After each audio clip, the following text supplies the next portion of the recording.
ટ્રેન્ડિંગની રજા ન હોત અને જો માર્કેટિંગ યાર્ડ હોય છે એવી રીતે રેગ્યુલર ખુલ્લા હોત અને હરાજી ચાલુ હોત તો કપાસના ભાવમાં તમને મિનિમમ 30 થી 50 રૂપિયાનો ઉછાળો જોવા મળ્યો હોત. એવો અત્યારે માહોલ થઈ ગયો છે. પણ એવી ચિંતા શું કામ કરવી કે જે આપણા હાથમાં નથી.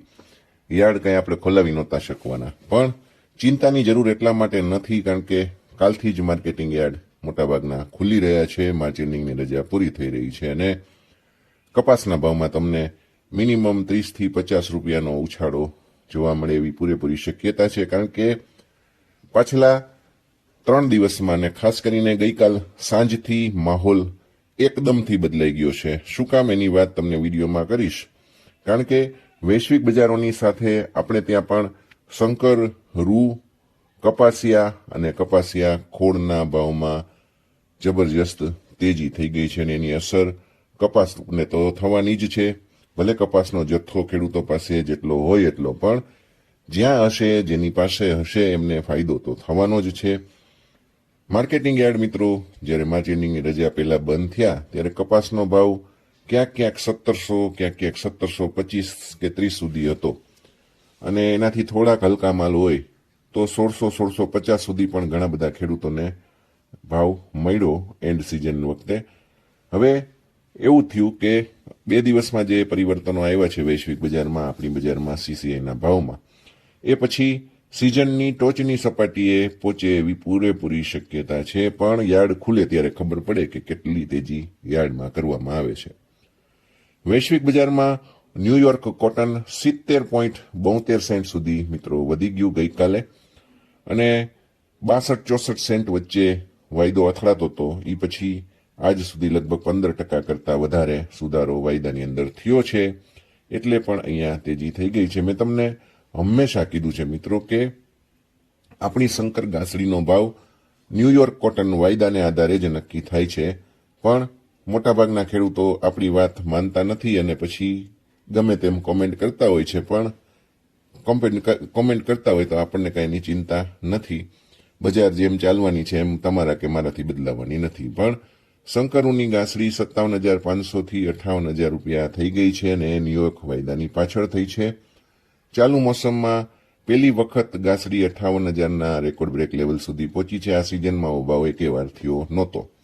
હવે બધાની ધારણા એવી છે કે 60,000 રૂપિયા થશે. હવે થશે કે કેમ એનો મને ખ્યાલ નથી. એ બાબતે હું 50% છું. પણ તેજી થઈ છે એ 53,900નો ભાવ હતો ત્યારથી અત્યાર સુધીની થઈ છે. એટલે લગભગ 4,200 રૂપિયાની તેજી ટૂંકા ગાળામાં થઈ ગઈ. તેજી શું કામ થઈ ગઈ? કારણ કે ન્યુયોર્કમાં તેજી છે અને એની પાછળ કોટન કોર્પોરેશન ઓફ ઇન્ડિયાએ સવારે 1300 રૂપિયા પ્રતિ ઘાસડીનો વધારો ગઈકાલે કર્યો અને જીનરોએ પણ એની પાછળ ઘાસડીના ભાવ વધારા કરી નાખ્યા. જીનરોએ ગઈકાલે 1100 રૂપિયા વધાર્યા હતા. આજે અત્યારે 200 રૂપિયા સારું વધારે બોલી રહ્યા છે. એટલે 58,100-200 રૂપિયા સુધી અત્યારે જીનિંગ મિલો ભાવ બોલે છે. શંકર રૂની ઘાસડીમાં મિત્રો યાનવાળાની માંગ ઘણી સારી છે. ટેક્સટાઇલ મિલો પણ લઈ રહી છે. ભલે નિકાસ અત્યારે ઓછી છે રૂમાં, પણ યાનની નિકાસ તો સારી છે. આવું મેં તમને 15-20 દિવસ પહેલા પણ જે વિડીયો બનાવ્યો એમાં વાત કરી હતી. ત્યારે ઘણા બધા ખેડૂતો એવું કીધું હતું કે યુદ્ધ ચાલે છે તો માલ ક્યાં જવાનો ને આ બધી વાત થઈ હતી. પણ લોકલ ડિમાન્ડ સારી છે. જ્યાં જઈ શકે યાન ત્યાં બાંગ્લાદેશમાં જઈ રહ્યું છે એમાં કોઈ શંકા નથી. કારણ કે બાંગ્લાદેશની અંદર અમેરિકાનું રૂ મંગાવવું અત્યારે મોંઘું પડે, પણ ટાઈમ પણ ખૂબ લે એટલે નથી આવતું. સીસીઆઈનું રૂ એટલા માટે અત્યારે ફટાફટ ખપી રહ્યું છે અને આ બહુ ફેક્ટ છે. અગાઉ એવો સમય હતો કે સીસીઆઈએ લગભગ 105 લાખ ઘાસડી ખરીદી હતી.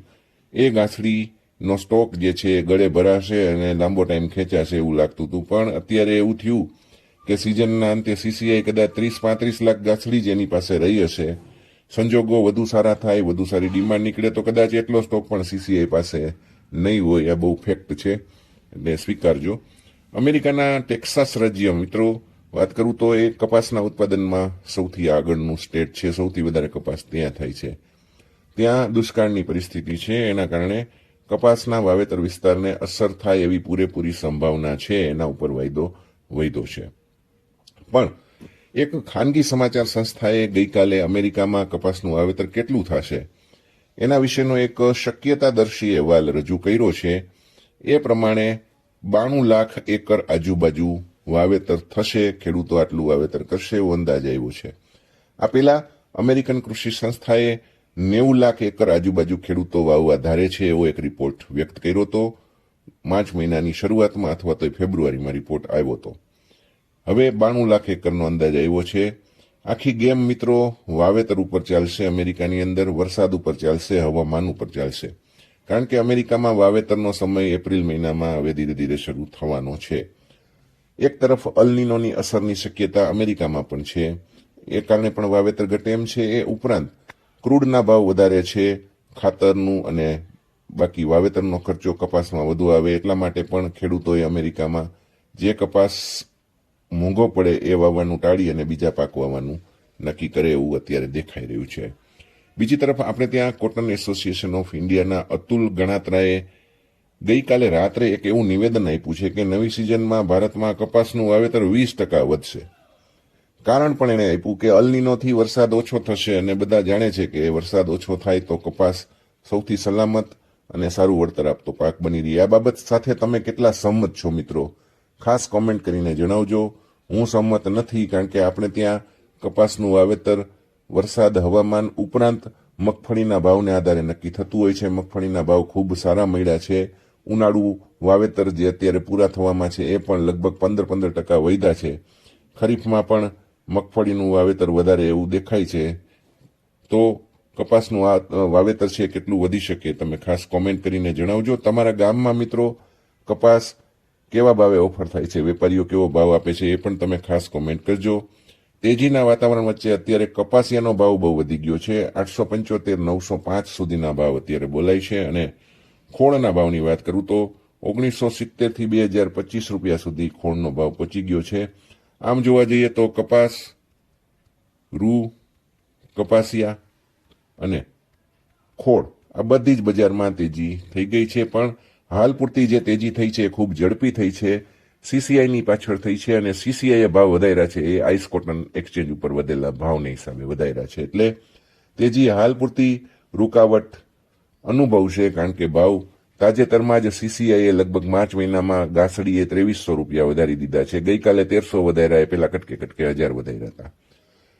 રૂના ભાવની વાત કરીએ તો રૂમાં પણ લગભગ 2000 રૂપિયાની તેજી આપણે ત્યાં હાજરમાં મિલોના ભાવમાં થઈ ગઈ છે. કપાસમાં લગભગ 50-60 રૂપિયાની તેજી ખાનગીમાં થઈ ગઈ છે. યાર્ડ ખુલે એટલે યાર્ડમાં પણ એની અસર દેખાશે. વિડીયો કેવો લાગ્યો કોમેન્ટ જરૂરથી કરજો. આ વિડીયોમાં આટલી જ વાત. ફરીથી મળીએ, ત્યાં સુધી આપ સૌને જય શ્રી કૃષ્ણ.